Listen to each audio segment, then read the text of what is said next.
দীর্ঘদিন পর সোমালিয়ান জলদস্যুদের বন্দিদশা থেকে মুক্ত হয়ে গতকাল দেশে ফিরেছেন এমবি আবদুল্লাহর ২৩ নাবিক। তাদের মধ্যে একজন সিরাজগঞ্জের নাজমুল হক হানিফ। গতকাল ১৪ মে রাতে চট্টগ্রাম থেকে রওনা হয়ে আজ ভোরে নিজ বাড়ি সিরাজগঞ্জের কামারখন্দ উপজেলার চরনূরনগর গ্রামে তার পরিবারের কাছে ফিরে আসে। সকাল থেকে নাজমুল হকের পরিবারে চলছে উৎসবের আমেজ। সন্তান নাজমুলকে দেখেই জড়িয়ে ধরেন তার মা নার্গিস বেগম। আদর সোহাগ করে বরণ করে নেন সন্তানকে। নাজমুলকে পেয়ে অশ্রু ধরে রাখতে পারেনি বাবা মা। সন্তানকে সুস্থ ও স্বাভাবিক অবস্থায় পেয়ে কান্না জড়িত কণ্ঠে নিজেদের উৎসাহের কথা জানান তারা। ছেলে যে সময় কাপ হইলো তখন আমার মনে হয়েছে যে আল্লাহ আমার দুনিয়াত কিছুই না, আমার কি হারাইছে আমি বুঝতে পারি না।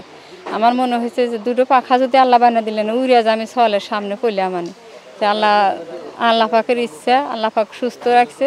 কোম্পানির থেকে ফোন দিছে যে তারা সুস্থ আছে। তো শুনে তাও আল্লাহ মনের মধ্যে শান্তি আইছে। তারপরে আজকে সারা চল বাংলাদেশে আইছে, নিজের বাড়িতে এসে পড়ছে, তখন আমার খুব ভালো ঠেকতেছে। আল্লাহ আর সমান শান্তি কোনো জিনিস নেই। ছেলে যখন 8টা পড়ছিল খুবই কষ্টের দিন গেছে। তো ছেলে আবার কালকে ফোন দিছিল, দিয়ে খোঁজ আব্বা দেশের বাড়ি আসি।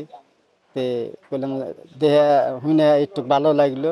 তা আসার পর খুবই ভালো লাগতেছে আমার গ্রামবাসী খুবই খুশি হয়েছে, আমরা খুশি হয়েছি, আত্মীয় স্বজনও শুনে খুশি হয়েছে। নাজমুলকে দেখতে ভোর থেকে তার বাসায় ভিড় করেন পাড়া প্রতিবেশী, আত্মীয় স্বজনেরা। তারা বলেন জলদস্যুদের হাতে জিম্মি হওয়ার পর এলাকায় শোকের ছায়া নামলেও নাবিক নাজমুল বাসায় ফেরায় সবাই আনন্দিত।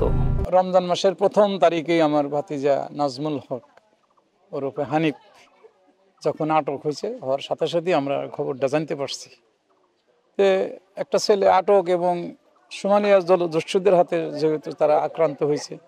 আমরা তো অনেক এত ভীতু ছিলাম যে হয়তো আমাদের ছেলেকে আমরা ফিরে পাবো না। তখন বাড়িতে কান্দাকাটি, আমার বৃদ্ধ মা পাখনি, আমরা খুব দুশ্চিন্তায় ছিলাম আর কি। খুব আনন্দ আছে, খুব ভালো লাগতেছে। একবার যে শুনছি যে আসবো তাও বিশ্বাস হয় নাকি আজকে আসছে, বইয়ের হাতে না যাচ্ছি, টাকা গাছের 8টা বসছে। শুনলাম যে উনি মানে সুমানে জাহাজ আটকা পড়ে গেছে। তখন আমাদের গ্রামের অবস্থা মোটামুটি সব মানে খারাপই ছিল, কারণ আশেপাশে যারা ছিল, প্রতিবেশী বলেন আর নিজেদের লোক বলেন, তারা সবাই একটু আতঙ্কের ছিল যে কি হলো বা কি হবে। একটাই ছেলে, তারপরে আরো অনেকে আছে, আরো 22 জন আছে। তো এখন তাহলে কি মনে হয়, কি হয় না হয়, এটা একটা আতঙ্কে ছিল সবাই। নাবিক নাজমুল বলেন জলদস্যুদের হাতে জিম্মি হয়ে খুবই ভয়ে ছিলাম। অস্ত্র দিয়ে ঘিরে রেখেছিল আমাদের। পূর্বেও আমাদের একটা জাহাজ জলদস্যুরা জিম্মি করেছিল। সেই অভিজ্ঞতা কাজে লাগিয়ে আমরা উদ্ধার হই। অনেকদিন পর দেশে ফিরে নিজ গ্রামে বাবা মা পরিবারের কাছে আসতে পেরে খুবই আনন্দিত। আমরা ওই দিন সকালে 8টাতে ডিউটিতে নামছি। নামার পরে আপনার ওই এরিয়াটা ছিল হাই রিস্কের এরিয়া। সো সব অ্যাকোমোডেশনের সব দরজা জানালা সব অফ ছিল, যাতে বাইরে থেকে যাতে কেউ উপরে উঠতে না পারে, বা উপরে উঠলে যাতে ভিতরে কেউ না যেতে পারে। তো আমরা কাজের জন্য 6 জন মানুষ বের হয়েছিলাম। তো ওই দিন আমাদের ওইখানে লোকাল টাইম ছিল হচ্ছে আপনার 10টার দিকে ওরা উপরে উঠে আসছে আর কি। তো আমরা তো কাজে বিজি ছিলাম। তো যখন ব্রিজ থেকে জানাই দিছে, ফায়ার অ্যালার্ম বাজাই দিছে, তখন আমরা সবাই যার যার মতন ভিতরে গেছি। ভিতরে যাওয়ার পরে ওখানে সেকেন্ড স্যার ছিল, ব্রিজের ডিউটি আমাদের ক্যাপ্টেন স্যারও ছিল।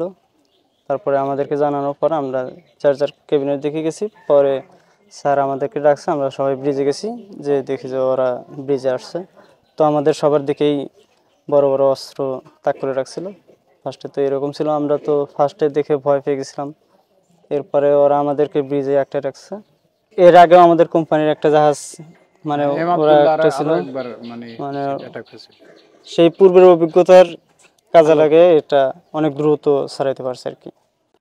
তো ওইখান থেকে ছাড়া পাওয়ার পরে বাড়িতে আসার একটা মন মানসিকতা তৈরি হয়েছিল। পরে আমরা চাইছিলাম যে দুবাই থেকে আসবো। পরে যখন আমরা জানতে পারলাম যে আমাদের জাহাজ বাংলাদেশে নিয়ে আসবে, তো আমরা বাংলাদেশের উদ্দেশ্যে রওনা দিই। এরপর কালকে বিকেলে হচ্ছে আমরা চট্টগ্রাম কুতুবদিয়াতে মানে করে হয় লাইটারে করে আসছে আর কি, মানে এতে পোর্টে আর কি। পোর্টে আসার পরে ওখানে যাই দেখি অনেক মানুষ, হাজার হাজার মানুষ আমাদের জন্য অপেক্ষা করতেছে। তো বাংলাদেশে নেমে বাংলাদেশের মানুষজনকে দেখে খুবই ভালো লাগছে। এরপরে এখন ফ্যামিলিকে দেখে আরো অনেক বেশি ভালো লাগতেছে। সুস্থভাবে নাবিক নাজমুল সহ 23 নাবিককে দেশে ফিরিয়ে আনায় বাংলাদেশ সরকার ও জাহাজ কর্তৃপক্ষের প্রতি কৃতজ্ঞতা প্রকাশ করেন পরিবার ও স্বজনেরা।